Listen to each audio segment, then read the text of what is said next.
하나님 말씀 보도록 합니다. 오늘 두 군데를 찾아볼 건데 먼저 로마서 8장 28절 8장이 아니라 3장 로마서 3장 28절 먼저 보도록 하겠습니다. 같이 읽습니다.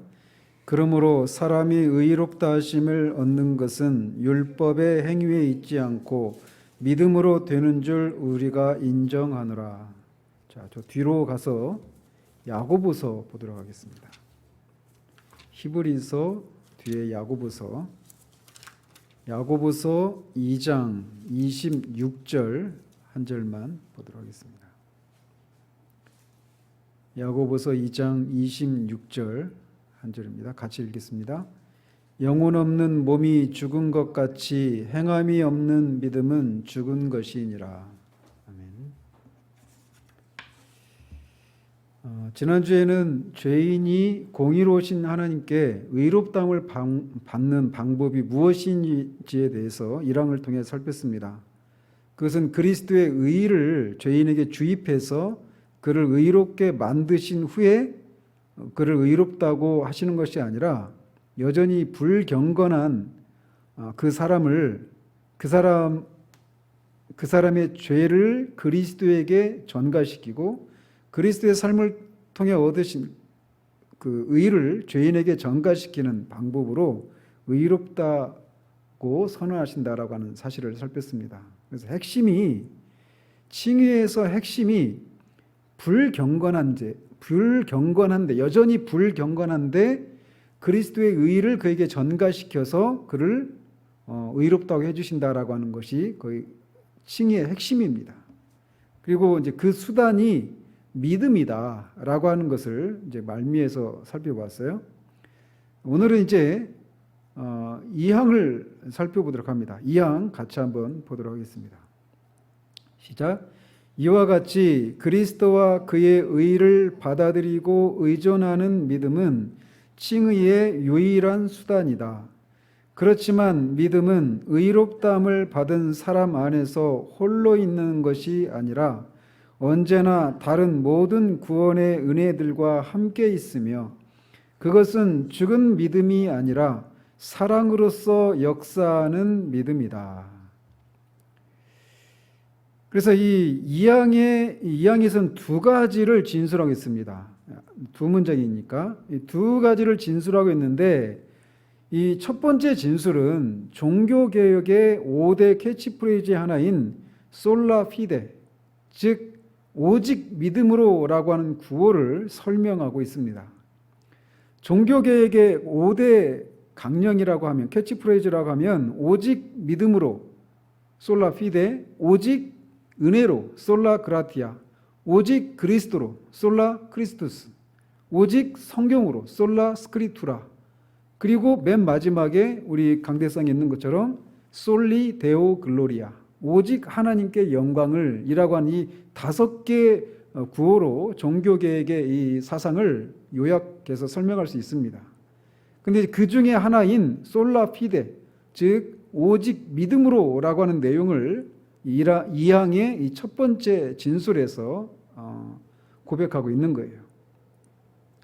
그래서 우리가 지난주 1항의 그 마지막 진술에 그리스도와 그의 의를 받아들이고 의존하는 믿음으로 의롭게 된다, 이렇게 말씀을 드렸는데 바로 그 믿음만이 칭의의 유일한 수단이라고 말을 하고 있는 거예요. 오직 믿음만이 우리가 하나님께 의롭다함을 받을 수 있는 유일한 수단이다라는 거죠. 우리가 종종 로마 카톨릭에 대해서 오해를 하고 있는 것 중에 하나가 있는데 그게 뭐냐면 개신교는 믿음으로 의롭다함을 받는다고 주장하는데 카톨릭은 행위로 구원을 받는다고 주장한다라고 하는 생각이에요. 근데 그건 오해입니다. 로마 카톨릭도 분명히 믿음으로, 그리스도를 믿는 믿음으로 의롭게 된다라고 하는 것을 가르칩니다. 그런데 문제는 그 믿음이 칭의의 기초이고 뿌린 것은 사실이지만 그게 칭의의 시작이지 그 믿음으로 말미암아 칭의가 완성되는 게 아니다라고 하는 것이 로마 가톨릭의 주장이에요. 즉 믿음이 로마 가톨릭의 입장에서 보면 믿음이 칭의의 필요 조건이지 충분 조건은 아니다 이렇게 주장하는 거예요. 자, 여기 이제 뭐 중학생 이상이 있으니까 여러분이 수학에서 필요 조건, 충분 조건 이런 어떤 명제에 대해서 배웠죠. 보면 필요 조건, 이 충분 조건이라고 하는 명제가 있어요. 그런데 로마 가톨릭의 이 칭의론을 살필 때 믿음과 칭의와의 관계를 이 필요 조건과 충분 조건이라고 하는 명제로 살펴보면 좀 더 명쾌해집니다. 필요 조건이라고 하는 게 있어요. 예를 들면 이런 거예요. 우리가 정상적인 환경에서 불을 피우기 위해서 필요한 게 뭐죠? 여러 가지가 있죠. 그죠? 불도 있어야 되고, 뭐 종이도 있어야 되고, 뭐 불을 지필 어떤 그런 불에 타야 될 그런 것들과 불도 있어야죠. 근데 그런 걸 다 갖춰도 산소가 없으면 어떻게 돼요? 불이 안 붙죠. 그래서 이 다른 걸 다 갖추어도 산소가 없으면 불을 피울 수가 없어요. 그래서 산소와 불과의 관계를 이 명제를 가지고 이렇게 조건 명제를 가지고 이렇게 설명을 해보면 산소는 불을 피우기 위한 필요 조건일까요? 충분 조건일까요? 필요 조건이죠. 그죠?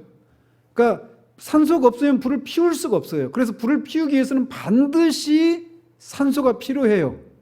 그런 의미에서 산소는 불을 피우기 위한 필요 조건이 이렇게 말을 하는 거예요. 그런데 산소만 있으면 불을 피웁니까? 아니죠. 불을 피우기 위해서는 산소 플러스 불도 있어야 되고 또 태워야 될 그런 재료들도 있어야 되는 거예요. 그죠? 그러니까 산소는 불을 피우기 위한 충분 조건은 아니죠. 필요 조건이 있지만 충분 조건은 아니에요. 그런 것처럼 로마 가톨릭은 믿음이라고 하는 것이 칭의를 얻기 위한 필요 조건이긴 하지만 믿음이 칭의의 충분 조건은 아니다. 이게 로마 가톨릭의 입장이에요. 그러니까 칭의 의롭다함을 받기 위해서는 믿음에다가 뭐가 더 필요하다라고 하는 것이 로마 가톨릭의 입장인 거죠. 그죠? 그러니까 로마 가톨릭이 사람이 의롭게 되는 그 방법은 믿음으로 의롭게 된다. 이걸 부인하는 게 아니에요. 차이가 있다라면 종교개혁과 개신교와 로마 가톨릭의 차이가 있다라면 개신교는 믿음으로만 의롭게 된다. 이런 입장이고 로마 가톨릭은 믿음 플러스 무엇이 더 필요하다. 이렇게 보는 입장인 거예요. 그래서 이 솔라, 오직이라고 하는 오직 믿음이냐 아니면 믿음으로냐 이 차이가 개신교와 로마 가톨릭의 차이인 겁니다. 그래서 말씀드린 것처럼 로마 가톨릭의 입장에서는 믿음은 칭의를 위한 필요 조건이지만 충분 조건은 아니에요. 그래서 믿음에다가 뭔가가 더 더해져야 돼요. 그게 뭐냐? 세례와 이 고해 성사를 통해서 죄인이 의롭게 된다라고 주장하는 거죠. 그러나 개신교의 견해에 따르면 믿음은 칭의의 필요 조건이면서 동시에 충분 조건이에요. 그래서 믿음으로만 의롭게 되는데 충분해요.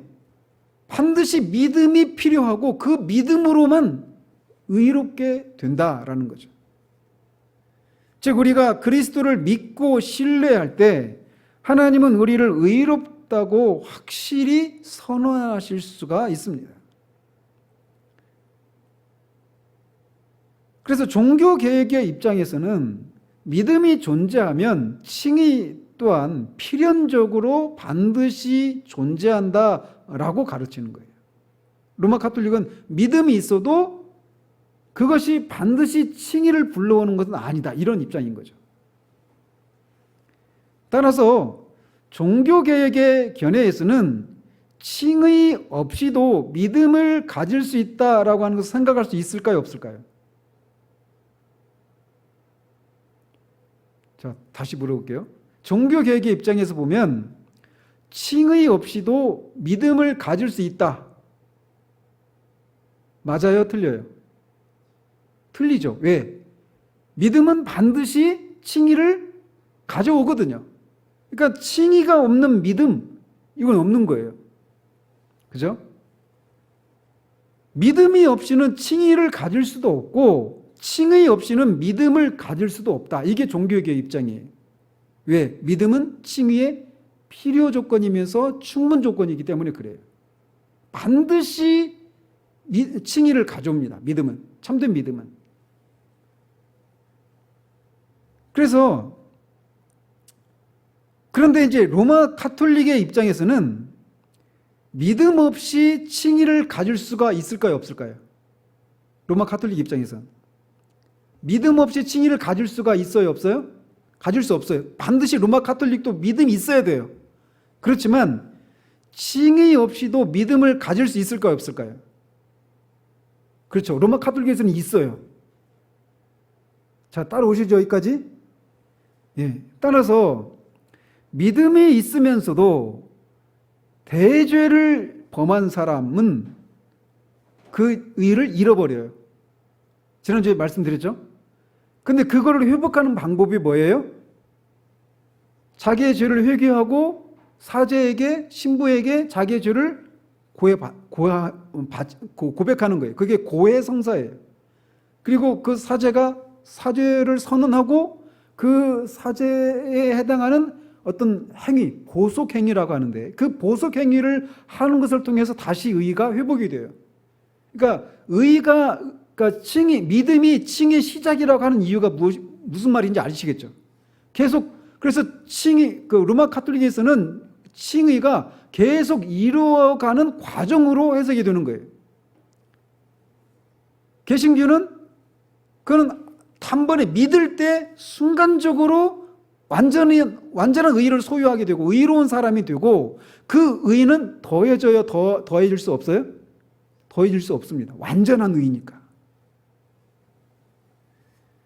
그래서 로마 카톨릭과 개신교의 결정적인 차이가 바로 이거예요. 그들도 믿음으로 의롭다함을 받는다라고 주장하지만 믿음으로만 의롭다함을 받는다고는 가르치지 않아요. 근데 종교개혁은 그 믿음으로만 의롭다함을 받는다라고 말한다라는 거죠. 때문에 믿음이 칭의의 유일한 도구다라고 그렇게 말을 하고 있는 겁니다. 우리 칭의의 객관적인 공로 혹은 근거인 그리스도의 의와 그리스도의 속죄의 유익은 믿는 사람에게는 누구에게나 값없이 주어집니다. 의인은 믿음으로 말미암아 살리라.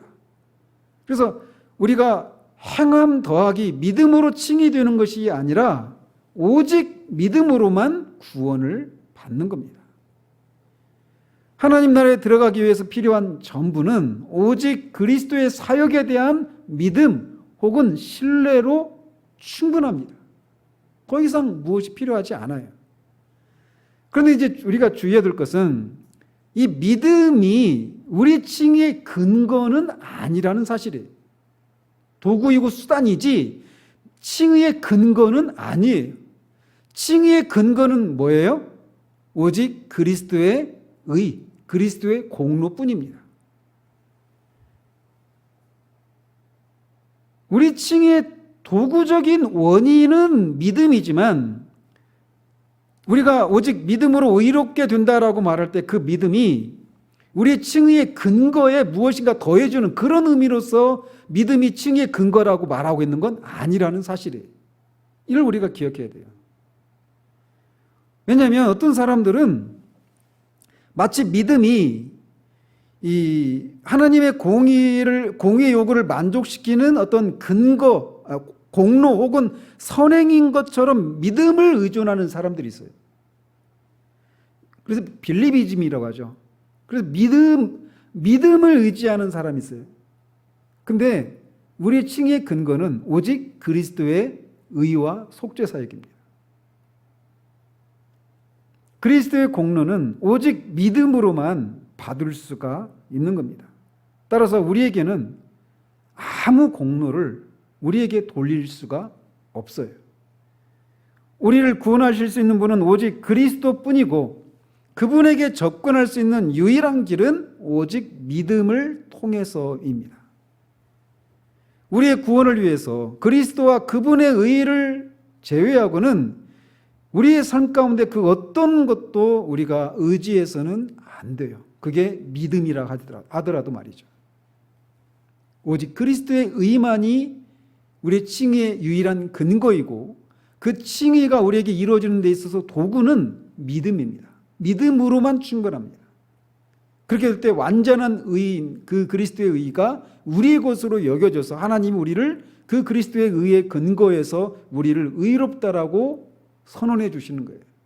근데 우리가 여전히 지위에서는 우리가 의로운 사람으로 하나님 여겨주시지만 우리가 실제적인 의로운 사람이 된 게 아니라는 사실을 또 기억해야 돼요. 이거는 나중에 이제 우리가 양자됨에 대해서도 마찬가지예요. 하나님 우리를 양자 삼아 주실 때 우리의 내면이 하나님의 자녀로서의 그런 내면을 본성을 갖고 있는 게 아니에요. 양자됨도 여전히 법적인 그런 선언인 것.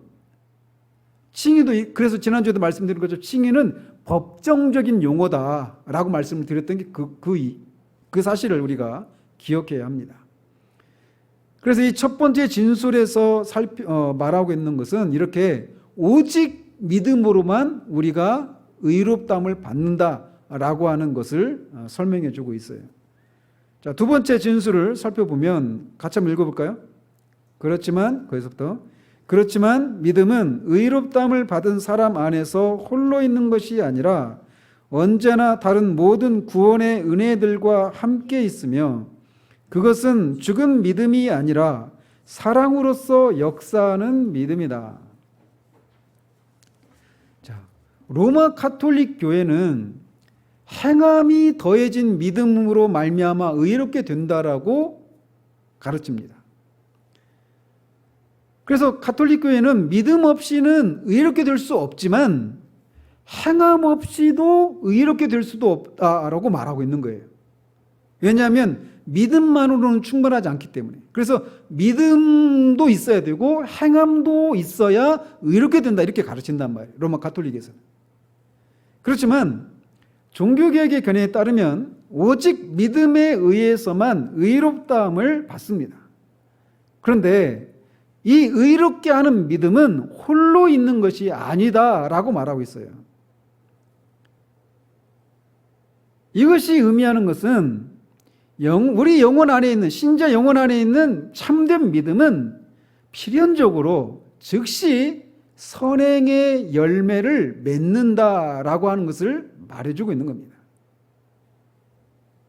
우리가 이제 뒤에서 16장에서 선행이라고 하는 제목으로 신자의 그 선행에 대해서 우리가 더 상세하게 살필 텐데 그 사람이 진짜 참된 믿음을 소유하고 있는 사람이면 반드시 선행의 열매가 즉시 나타난다라고 이제 두 번째에서 이렇게 진술하고 있는 거예요. 그런데 이 선행은 우리 칭의에 아무것도 기여하지 않는다라는 사실입니다. 왜냐하면 우리가 의롭다함을 받는 유일한 근거는 그리스도의 공로이기 때문에 그렇습니다. 우리가 의롭게 되는 것은 우리의 행함, 믿음에다가 우리의 행함이 더해져서 의롭게 되는 것이 아니라 우리의 행위가 아니라 그리스도의 행함으로 우리가 의롭게 되는 거예요. 우리는 믿음으로 그리스도의 사역의 유익들을 붙잡게 되는 겁니다. 믿음으로 그리스도의 공로를 붙잡을 때 우리가 의롭다함을 받는 거예요. 그런데 그 참된 믿음은 변화된 삶의 열매로 나타난다라는 거죠. 왜 이 내용이 중요하느냐? 오늘날도 그렇고 세대주의 그룹의 어떤 일부 이 반율법주의 또는 방임주의라고도 말하겠죠. 그런 사람들 입장에 따르면 믿음으로 의롭다함을 받고서도 아무 열매를 맺지 못하는 것이 가능하다라고 주장하는 사람들이 있기 때문에 그래요. 그래서 그들이 피하는 아주 즐겨 사용하는 표현이 있어요. 그들은 그리스도인을 육적 그리스도인과 영적 그리스도인으로 나눕니다. 그래서 구원하는 믿음을 가지고도 자기 삶에 아무 변화도 없을 수 있다. 그런 그리스도인이 있다. 그런 그리스도인을 육적 그리스도인이다. 이렇게 말을 하는 거예요. 그런데 개혁주의 신앙의 입장에서 보면 완전한 육적 그리스도인은 비그리스도인이고 중생하지 않은 사람에 불과하다라고 말을 하는 거예요. 그래서 성령으로 말미암아서 중생하고 믿음의 선물을 가지고서도 여전히 이방인이었을 때의 삶과 똑같이 사는 것은 불가능하다. 왜? 그 참된 믿음은 반드시 선행의 열매를 나타내게 되었기 때문에 라는 거죠. 물론 우리가 믿음을 가지고 중생하고 믿음을 가지자마자 완전해진다 이런 의미는 아닙니다. 여전히 우리가 불완전함이 있지만 우리가 중생하고 믿는 순간 즉시 우리는 실제적인 의에 관심을 가지고 그것을 실제적인 그런 변화들이 나타나기 시작하기 때문에 그래요. 그리고 이 변화는 전 생애를 거쳐서 계속 더 나아지는 방향으로 나아가게 되는 겁니다. 루터가 이 개신교의 공식이 의롭다함을 받는 것이 오직 믿음으로 말미암는 것이지만 그 믿음은 홀로 있는 것이 아니라고 하는 사실을 분명하게 못을 박았습니다. 루터는 구원하는 믿음은 오직 살아있고 의의 열매를 맺는 생명이 있는 믿음이라고 말을 했습니다. 그래서 아무 열매도 맺지 못하는 죽은 믿음은 아무도 의롭게 하지 못한다라고 말을 했어요. 우리는 믿음의 고백에 의해서 의롭다함을 받는 것이 아니라 믿음을 소유함으로써 의롭다함을 받는 겁니다. 그래서 여기 이 두 번째 진술에서 혼자 있는 믿음에 의해서가 아니라라고 한 이 구절은 여러 가지 이 뒤에 있는 그런 배경들을 가지고 있어요. 하나는 이 야고보의 그 가르침에 대한 루터의 이해가 이 혼자 있는 믿음에 의해서가 아니다라고 하는 그 진술의 뒤에 자리하고 있습니다. 이 오직 믿음으로 의롭다함을 받는다라고 하는 이런 루터를 필두로 한 종교개혁자들의 이 주장에 반박하기 위해서 로마 카톨릭이 주로 자주 사용했던 본문이 있다라면 야고보서 2장이에요. 그렇기 때문에 루터는 당시 이 칭의와 관련된 논쟁이 로마 카톨릭과 막 치열하게 벌어질 때 과연 야고보서가 신약의 정경에 실제로 속하는지 그런 의문을 가졌고 나중에는 야고보서는 이 밀집과 같은 지푸라기와 같은 서신이다라고 말하면서 이 야고보서는 신약의 정경에 속하지 않는다라고까지 말을 했어요. 물론 나중에 그 견해를 바꿨지만 말이죠. 왜냐? 이 로마 카톨릭에서 야고보서를 가지고 믿음으로만 의롭다함을 받는다라고 하는 이 성경적인 가르침을 공격하기 위해서 야고보서 2장을 가지고 계속 공격하니까 과연 이 야고보서가 이 정경에 속하는 성경이 맞는가라고 하는 그런 의문을 가지고 아니다라고까지 했다가 나중에는 이제 바꾸죠. 그러면서 야고보서 2장 21절에 보면 우리 조상 아브라함이 그 아들 이삭을 제단에 바칠 때에 행함으로 의롭다 하심을 받은 것이 아니냐 이렇게 묻고 있어요. 여러분 21장 보십시오. 야고보서에. 그렇게 되어 있단 말이에요.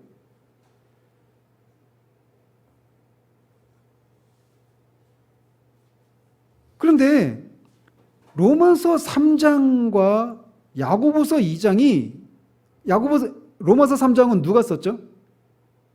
로마서는 누가 썼을까요? 바울이 썼어요. 로마서부터 이 빌레몬서까지가 바울이 썼어요.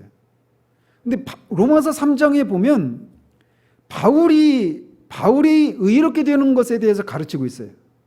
그리고 야고보서 2장에 보면, 그래서 로마서 3장의 바울의 가르침과 야고보서 2장의 야고보의 가르침이 서로 모순이 되는 것처럼 보여요. 그래서 로마서 3장 28절에서는 그러므로 사람이 의롭다 하심을 얻는 것은 율법의 행위에 있지 않고 믿음으로 되는 줄 우리가 인정하노라, 이렇게 말을 하고 있어요. 그래서 우리가 의롭게 되는 길은 믿음으로 된다. 믿음으로만 의롭게 된다. 이렇게 말하고 있단 말이에요. 그런데 야고보서는 행함으로 의롭다함을 받는 것이 아니냐, 이렇게 얘기하고 있단 말이에요. 그래서 언뜻 보면 바울과 야고보의 가르침이 서로 충돌을 일으키는 것처럼 보인단 말이에요. 그죠? 그리고 특별히 바울이 로마서 3장과 4장에서 오직 믿음으로 말미암아서 의롭다함을 받는다라고 하는 것을 성경을 통해 입증하기 위해서 누구의 사례를 들어서 입증하고 있습니까? 아브라함이에요. 아브라함이 그 의롭다함을 받을 때 하나님이 말씀하신 것을 믿음으로 그 믿음을 의롭게 여기셨다라고 하는 창세기 15장의 사건을 인용해서 로마서 3장과 4장에서 사람이 의롭게 되는 방법은 그리스도의 의를 믿는 믿음으로 된다. 믿음으로만 된다, 이렇게 가르쳤단 말이에요. 그런데 야고보가 야고보서 2장에서 사람이 의롭게 되는 것은 믿음으로만이 아니라 행함으로 의롭게 되는 것이 아니냐, 이렇게 말을 하면서 사례를 들고 있는 사람도 누구냐면 똑같이 아브라함이에요. 그러면서 아까 21장에서 2장 21절에서 인용한 그 이삭을 바치는 그 사건을 인용하면서 야고보가 믿음으로만 의롭게 되는 것이 아니라 행함으로 의롭게 된다, 이렇게 주장하고 있단 말이에요. 그래서 로마 카톨릭과 루터의 입장이 서로 충돌하는 것처럼 바울과 야고보의 입장이 서로 충돌하는 것처럼 보이죠. 그죠? 그런데 이제 그러면은 이 관계를 어떻게 설명해야 되느냐라는 거예요. 로마서 3장에서 믿음으로, 똑같이 아브라함이 믿음으로 의롭게 되었다, 이렇게 말하면서 바울이 그러니까 사람이 의롭게 되는 것은 오직 믿음으로다. 그 믿음으로 의롭게 되는 것은 믿음으로 충분하다, 이렇게 얘기하고 있는데, 똑같이 야고보는 똑같이 아브라함의 경우를 가지고 얘기하면서 아브라함이 그 창세기 22장에 있는 이삭을 바치는 사건을 인용하면서 사람이 믿음으로만 의롭게 되는 것이 아니라 행함으로 의롭게 된다, 이렇게 주장하고 있단 말이에요. 서로 모순이 되는 것 같은 이 얘기를 어떻게 조화를 시킬 것이냐. 그래서 어떤 사람들은 야고보서가 먼저 기록이 되었다면 그 야고보서의 그 가르침이 잘못된 것을 반박할 필요가 있었기 때문에 로마서를 기록했다, 이렇게 주장하기도 하고, 어떤 사람 반대로 바울이 먼저 로마서를 기록했는데 그것에 대해서 야고보가 반박하기 위해서 야고보서를 나중에 주장했다, 이렇게 주장하는 사람도 있어요. 다 맞지 않죠. 그래서 우리가 이 두 가지 서로 충돌을 일으키는 것처럼 보이는 이 두 가지 가르침을 어떻게 조화를 시킬 수 있는가라고 할 때 우리가 주의를 기울여야 할 것은 이 바울이나 야고보가 그런 주장을 하고 있는 문맥을 살필 필요가 있는 겁니다. 왜 그들이 어떤 상황에서 이런 얘기를 했는지 그 정황을 살필 필요가 있는 거예요. 그래서 로마서 3장에서의 문제는 분명합니다. 어떤 문제였냐면, 어떻게 거룩하신 하나님이 죄인을 의롭다고 선언하실 수 있는가, 이것이 로마서 3장에서 말하고 있는 거예요. 답이 뭐예요? 믿음으로예요. 그리스도의 의를 믿음으로 그리스도의 의가 전가되는 방식으로 죄인을 하나님이 의롭게 하신다. 이게 로마서 3장에서 주장하고 있는 거예요. 근데 야고보가 직면하고 있는 문제는 바울이 직면하고 있는 문제가 아닙니다. 어떤 상황이냐? 야고보가 직면하고 있는 것은 어떤 사람이 나는 믿음을 가지고 있어, 난 믿어 라고 말하지만 어떤 선한 열매가 없는 그런 사람을 향해서 만약 네가 믿는다고 하는데 선한 열매를 맺는 그런 행위로 나타나지 않는다라면 네가 갖고 있는 믿음이 진짜 구원 얻는 믿음이냐? 이 질문에 답을 하고 있는 게 야고보서예요. 좀 다르죠? 상황이.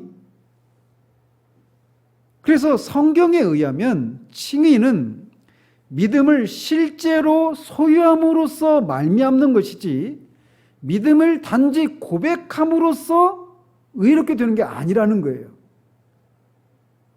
무슨 말씀인지 아시겠죠?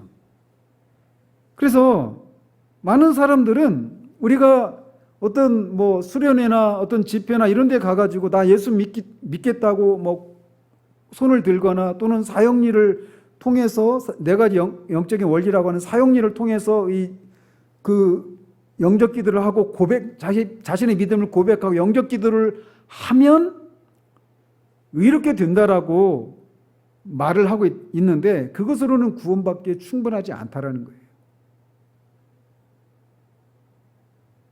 참된 믿음을 가지고 그 믿음을 고백하지 않는 것은 사실상 불가능합니다. 참된 믿음을 가지고 있는 사람은 로마서 10장에서 말하고 있는 것처럼 마음으로 믿어 입술로 예수를 주라고 시인해요. 고백해요. 그래서 참된 믿음은 고백을 하게 되어 있습니다. 그렇지만 모든 고백이 참된 믿음을 가지고 있는 것을 말해주기는 충분하지 않아요.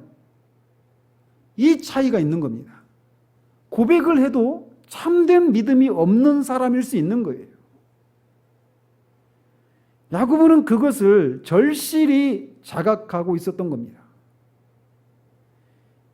그래서 야고보는 예수님께서 입으로만 예수님이 말씀하시는 것을 믿고 나는 믿음을 가졌다라고 말하지만 사실상 행함이 없는 그런 텅 빈 믿음, 그런 믿음으로는 그를 구원하지 못한다라고 하는 것을 예수님의 가르침을 통해 알고 있었어요. 그리고 자신의 주변에서 그것을 보고 있었던 겁니다. 교회 안에 들어와 있는 사람들 중에서. 그래서 그가 말하고 있는 건 진정한 믿음은 행함으로 그 믿음의 참됨을 드러내기 마련이다라고 말하고 있는 겁니다. 그래서 오늘 본문인 2장 26절에서 행함이 없는 믿음은 죽은 것이다 라고 말하고 있는 거예요. 행함이 없는 믿음은 참된 믿음이 아닙니다.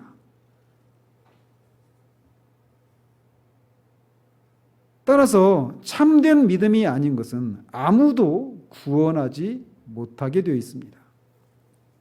가톨릭 교회는 믿음과 행함이 함께 결합해서 의롭게 한다라고 가르친다고 말씀드렸죠.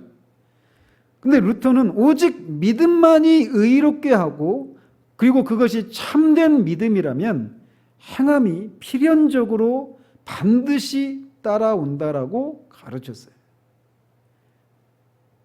루터는 행함 없는 믿음으로 인한 칭의를 믿은 것이 아니었어요. 그런데 루터가 그런 것을 가르친다라고 카톨릭으로부터 공격을 받았던 겁니다.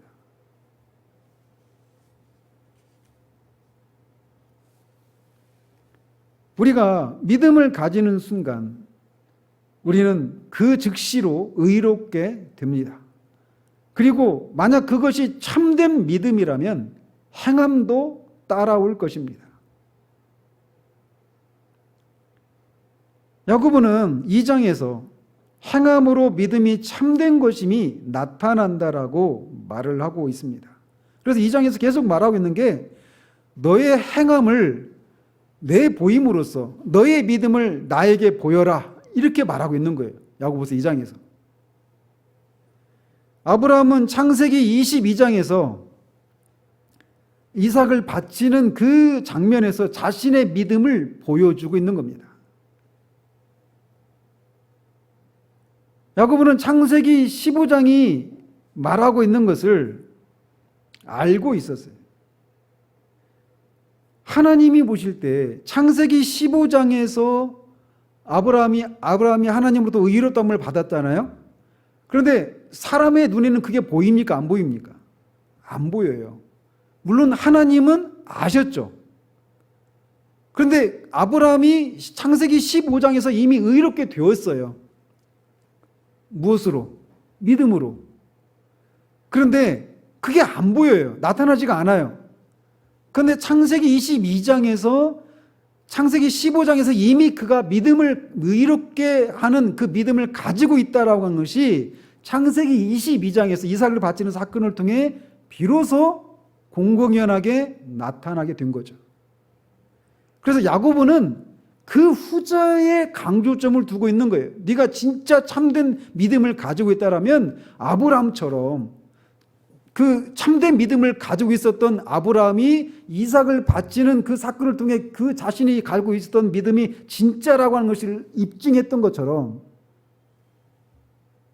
너희가 참된 믿음을 가지고 있으면 반드시 의로운 행위라고 하는 의로운 삶이라고 하는 것을 통해 나타나기 마련이다라고 하는 것에 강조점을 두고 야고보서를 쓰고 있는 거예요.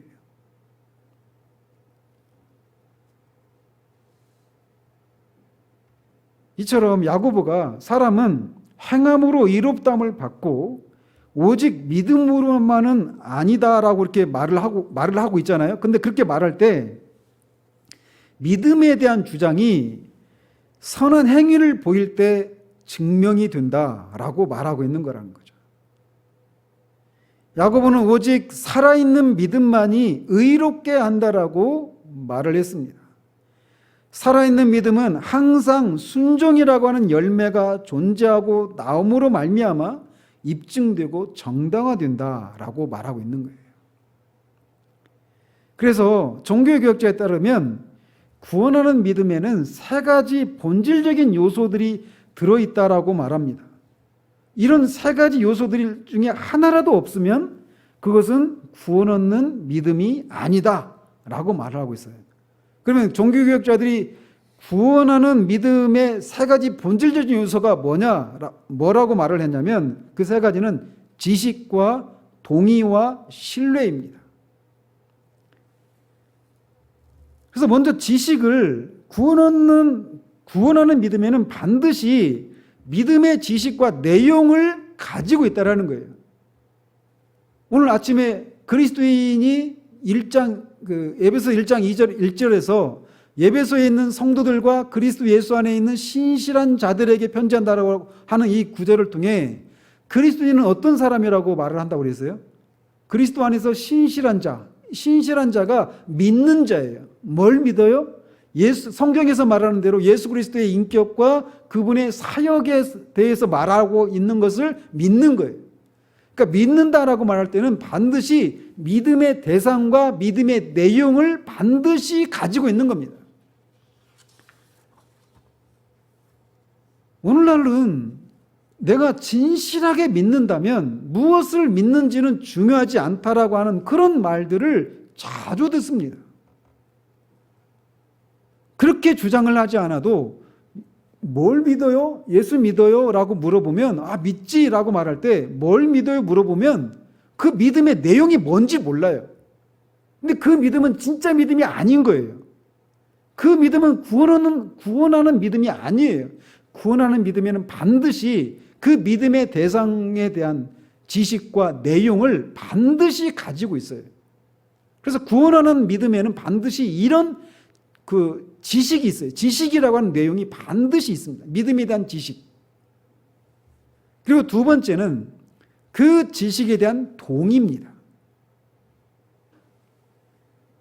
복음이 어떤 내용들로 되어 있는지 알고도 복음이 진실하다고 하는 것을 인정하지 않고 복음의 그 내용들에 대해서 지적인 동의를 하지 않을 수도 있습니다.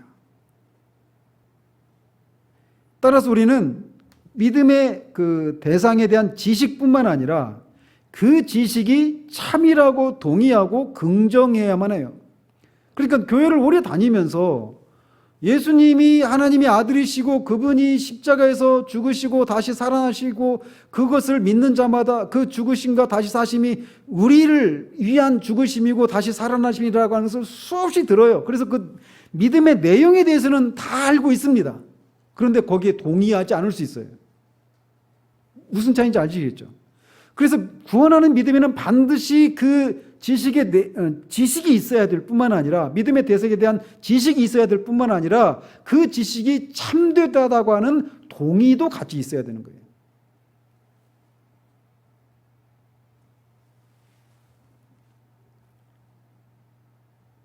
그리고 그 믿음은, 구원하는 믿음은 지식과 동의가 있어야 되는데 그것에 더 넘어서서 그 지식, 알고 있는 지식, 그리고 그 지식이 참되다라고 동의하고 있는 그 지식을 신뢰하는 것이 있어야 되는 거예요. 그래서 야고보서가 2장 19절 한번 보십시오. 같이 한번 읽습니다. 내가 하나님은 한 분이신 줄을 믿느냐? 잘 하는도다. 귀신들도 믿고 떠느니라. 자, 귀신들이 하나님이 한 분이신 줄 믿어요? 안 믿어요? 질문이 어렵죠. 믿어요, 분명히. 그리고 그 사실을 알죠. 알고 동의를 해요. 그런데 어때요? 귀신들도 믿고 떤대요. 그 얘기는 하나님께 순종하지 않으니까 그 한 분 하나님으로부터 자신들이 심판받을 것에 대한 두려움 때문에 떠는 거예요. 그러니까 그 하나님께 순종하고 그 하나님을 신뢰하지 않고 있는 거죠. 그러니까 지식을 갖고 있죠. 하나님이 한 분이신 것에 대한 지식을 갖고 있죠. 그리고 그게 진짜라고 하는 것 동의가 돼 있죠. 그런데 신뢰하지 않는 거예요.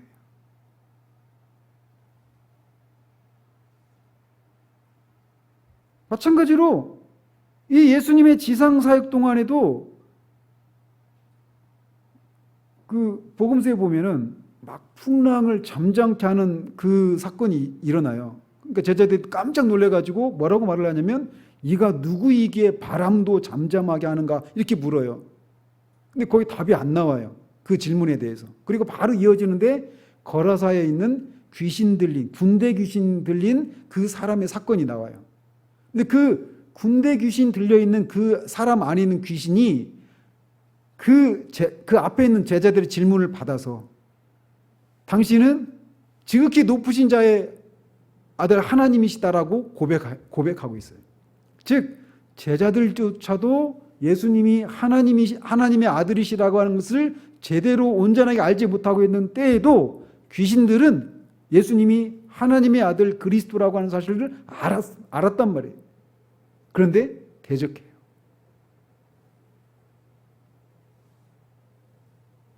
따라서 우리가 의롭다함을 받기 위해서는, 그래서 구원 얻는 믿음이라고 하는 것에는 반드시 지식과 동의와 신뢰라고 하는 내용이 같이 들어있는 거예요.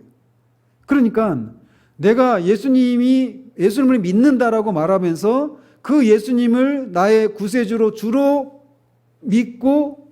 믿으면 바로 즉각적으로 의롭게 되는데, 그때 즉각적으로 또 어떤 일이 일어나느냐?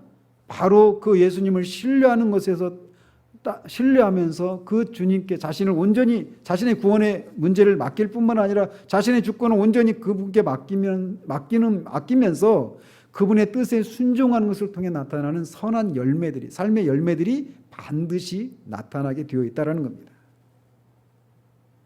우리가 그리스도가 예수님이 어떤 분이시고 그분이 어떤 일들을 하셨는가를 알고 그것이 진짜라고 하는 것을 내가 동의하고 있는 데서 그치는 것이 아니라 그분께 온전히 나를 맡기는 거예요. 그분께 완전히 나를 맡기는 거예요.